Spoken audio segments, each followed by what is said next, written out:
오늘 제목은 여자여 보소서 아들이니이다 보라 내 어머니라 이런 제목입니다. 좀 긴데 따라서 합시다. 여자여 보소서 아들이니이다 보라 내 어머니라. 예수님의 십자가 위에서 하신 세 번째 말씀입니다. 이제 예수님께서 십자가에 달리셨죠. 군인들은 예수님의 그 옷을 제비 뽑습니다.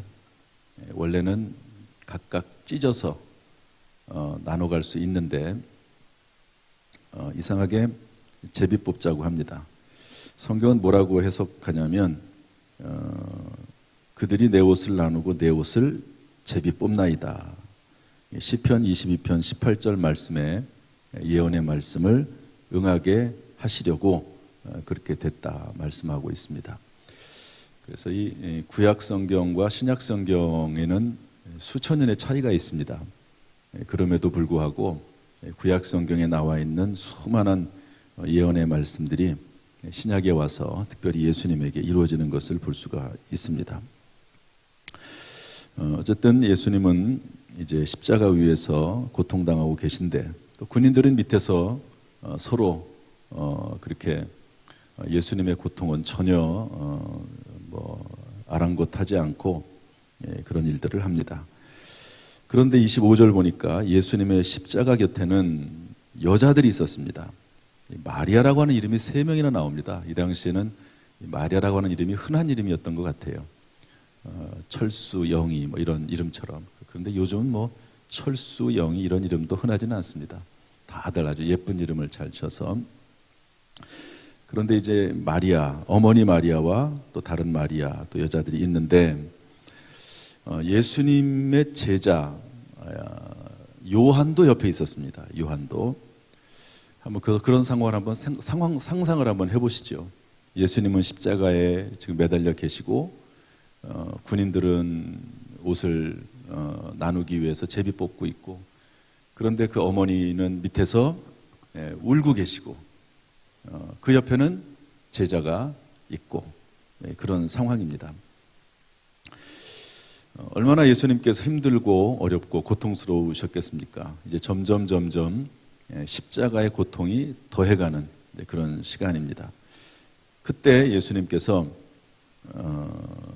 마리아, 육신의 어머니인 마리아에게 이렇게 말씀하십니다. 여자여 보소서 아들이니이다.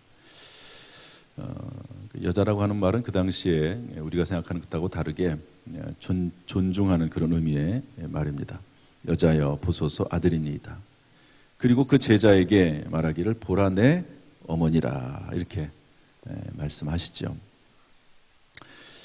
이제 예수님이 돌아가시니까 제자에게 이제 홀로 남은 어머니를 좀 섬길 것을, 물론 이제 예수님의 육신의 제자들이 또 있습니다. 동생들이 있습니다. 그러나 이 특별히 사랑하시는 제자 요한에게 어머니를 맡긴 것을 볼 수가 있습니다. 오늘 이 말씀 속에 들어있는 몇 가지 교훈을 좀 살펴보려고 합니다. 2가지만 좀 살펴보죠. 첫 번째로 이 말씀은 땅의 어머니를 향한 효도의 말씀이라고 볼 수가 있습니다. 따라합시다. 땅의 어머니를 향한 효도의 말씀. 사람이 고통을 당하면 아프지요. 고통스럽습니다. 그것밖에는 생각하지 못합니다. 여러분 아플 때, 힘들 때 다른 사람을 배려하거나 그럴 수 있습니까? 쉽지 않습니다. 그런데 예수님은 이 고통의 절정, 최악의 고통 속에서 어머니를 생각했습니다. 여러 가지 생각들이 있었겠죠. 그런데 어머니를 모시기에 가장 합당하다고 생각한 사람이 누구냐면 요한입니다. 실제 자식들이 아니라 요한에게 어머니를 부탁합니다. 그때부터 요한은 마리아를 집으로 모셔 어머니를 섬깁니다. 어머니로 섬깁니다. 그래서 에베소에 가면 마리아의 집이 있다고 그래요. 그래서 요한은 반모섬에서 귀양살이를 하는 몇 년을 빼고는, 반모섬에서 요한계시록을 쓰고 환상을 보지 않았습니까? 그 기간을 빼고는 줄곧 마리아를 어머니로 모시며 살았다고 합니다. 그래서 그런지는 몰라도 예수님의 제자들은 다 순교했습니다. 순교가 나쁜 건 아니지만 더 좋은 걸 수도 있지만 다른 제자들은 다 순교했습니다. 그런데 요한은 끝까지 삶 자체가 순교일 수 있긴 하지만 끝까지 수명을 다하고 하늘의 부르심을 받았습니다. 저는 이 말씀 속에서 땅의 어머니를 향한 효도의 말씀이 있다, 그런 생각을 가지고 있습니다. 신앙생활은 비상식적이지 않습니다. 부모를 마땅히 공경하는 것 신앙생활입니다. 신앙생활을 한다고 하면서 부모를 공경하지 않는다, 마땅히 해야 될 인간의 도리를 하지 않는다, 이것은 성경적이지 않습니다. 예수님도 그 마지막 순간에, 지금이 어떤 순간입니까? 그 마지막 순간에 부모를 공경하는 마음, 어머니를 생각하는 마음을 가지고 있었지요. 이것은 동양이나 서양이나 공통적인 원리이고 또 도덕이고 또 그러면서 진리라고 봅니다. 성경도 부모를 공경하라고 돼 있고 약속 있는 첫 계명이니까 이 말씀을 지키면 하나님께서 이 땅에서 복 주시고 장수하게 하신다 말씀하고 있습니다. 서양에는 이런 법이 있습니다. 선한 사마리아법, 우리나라에서도 이것을 만들려고 했다가 아직 못 만들고 있는 중인데, 위기에 처한 사람을 구해줘야 된다는 거예요. 구해주지 않으면 처벌받습니다. 도와주지 못할 수도 있지만 나도 바쁜데. 그런데 그게 아니고 위기에 처한 사람은 도와줘야 된다는 거죠. 그런 것을 아예 법으로 만들었습니다. 그런데 가족은 어떻겠습니까? 더 도와야 되지 않겠습니까? 부모는 더더욱 그렇겠죠. 그래서 디모데전서 5장 8절에 보면 누구든지 자기 친족, 특히 자기 가족을 돌보지 아니하면 믿음을 배반한 자요 불신자보다 더 악한 자니라. 성경은 효도의 종교입니다. 자칫 잘못 알려져 가지고 초기에는 조상도 없다 그렇게 얘기했지만 그렇지 않습니다. 잠언서 30장 17절에 보면 이렇게 되어 있습니다. 아비를 조롱하며 어미 순종하기를 싫어하는 자의 눈은 골짜기에 까마귀에게 쪼이고 독수리 새끼에게 먹히리라 그랬습니다.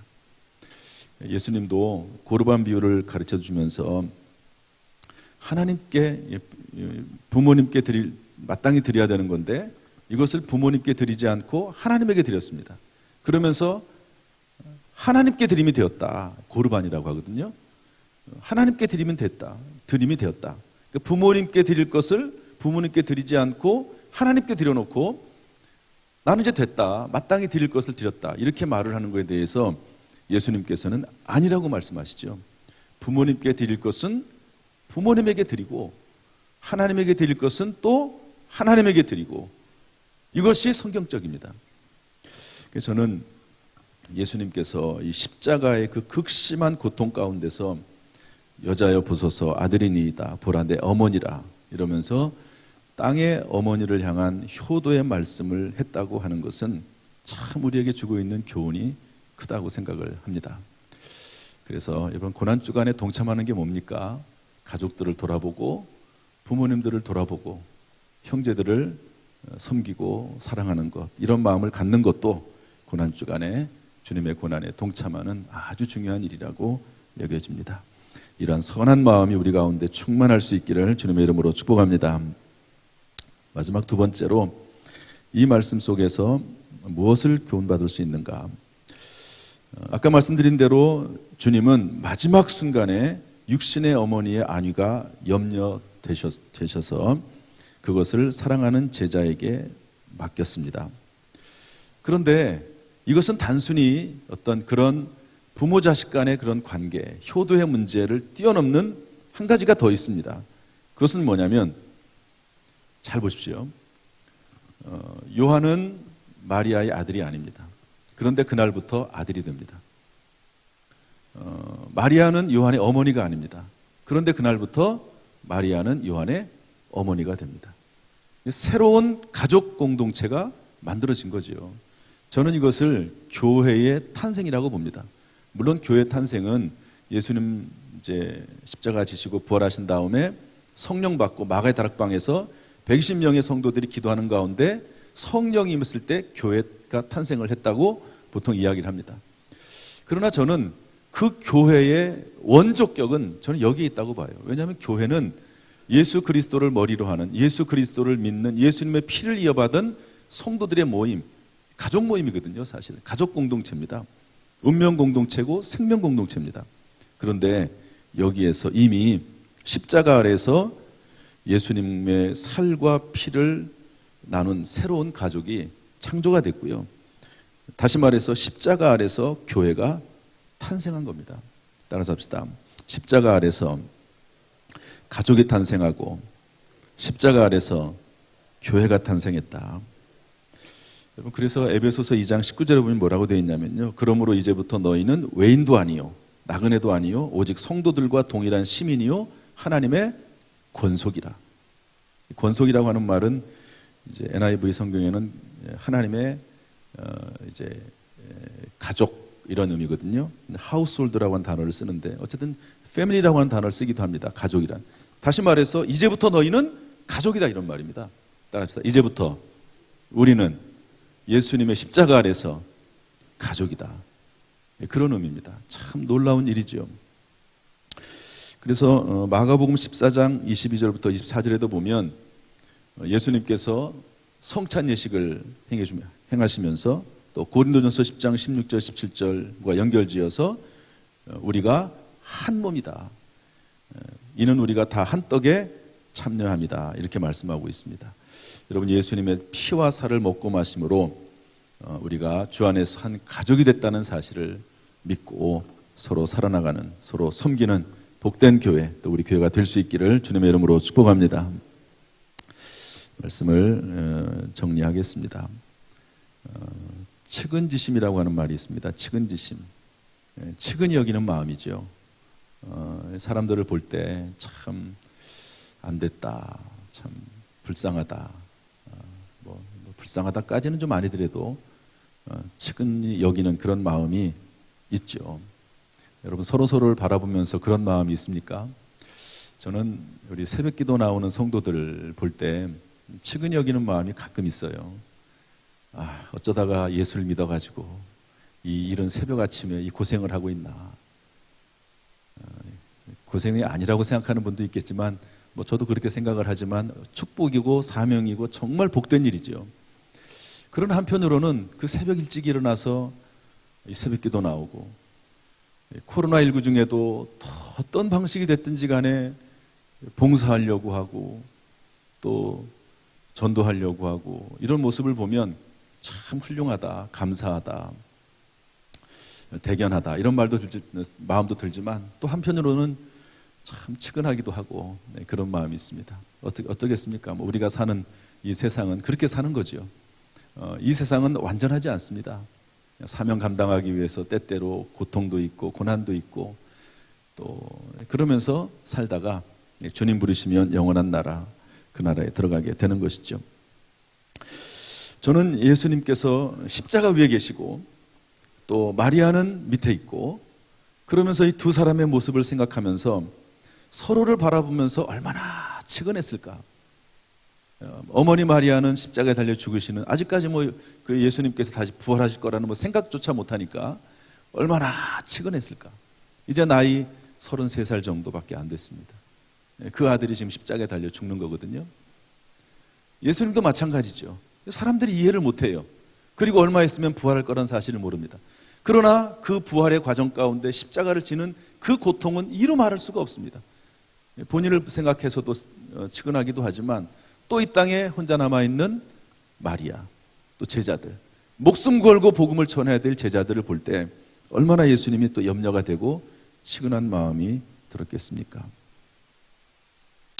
저는 이번 고난주간을 맞이해서 성도들끼리 또 가족들끼리 서로 측은히 여기는 마음을 가졌으면 좋겠다. 성경에도 그렇게 말하지만 사람이 이 땅에 살면서 70년, 80년 삽니다. 그런데 빨리빨리 지나가죠. 모세는 수고와 슬픔뿐이요 신속히 가니 우리가 날아간다 이렇게 말했거든요. 그런 인생에는 그런 면이 없지 않아 있습니다. 그래서 솔로몬도 헛되고 헛되며 헛되고 헛되니 모든 것이 헛되도다. 그런 말이 그렇게 전도서에서 말씀하지 않습니까? 그러니까 천국에 가기 전까지는 다 부족하고 연약하고 그리고 그런 존재들입니다. 그래서 서로 불쌍히 여기면서 측은히 여기면서 살아야 된다. 때때로 우리가 연약하니까 화도 낼 수도 있고 어떤 경우는 다툴 수도 있고 그렇긴 하지만 그러나 서로 예수 믿으면서 서로 의지하면서 동지처럼 서로 함께 측은히 여기면서 살아가야 된다 하는 것이 저는 이 말씀 속에서 제가 보고 있는 또 한 가지의 모습입니다. 이번 고난주간을 맞이해서 서로 측은히 여기며 서로 용납하고 섬기는 삶을 사는 고난주간이 되시기를 주님의 이름으로 축복합니다. 우리 옆에 있는 한 분을 쳐다보세요. 어떻게 측은히 여기는 마음이 좀 있습니까? 남편들은 가족들 먹여 살리라고 얼마나 수고합니까? 아내들은 또 요즘은 또 아내들도 다 일하느라고 얼마나 수고가 많습니까? 지금까지 우리 권사님들 교회를 지키기 위해서 얼마나 수고 많았습니까? 물론 자랑스럽고 고맙긴 하지만 또 어떤 면에서 측은하기도 하잖아요. 고맙기도 하고.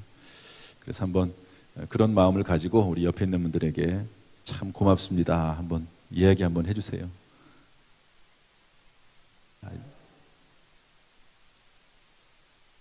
저는 정말 우리 성도를 볼 때마다 정말 고마운 마음이 있습니다. 고난주간이라고 평소에 안 나오듯이 분들도 이렇게 나와서 평소에 나오면 좋지만 이때만이라도 나오는 게 얼마나 감사합니까? 평소에 안 나오다가 나오는 게 더 힘들어요 사실은. 수고 많고 고맙습니다. 하나님께서 늘 함께 하시고 승리케 하시기를 주님의 이름으로 축원합니다. 기도하겠습니다.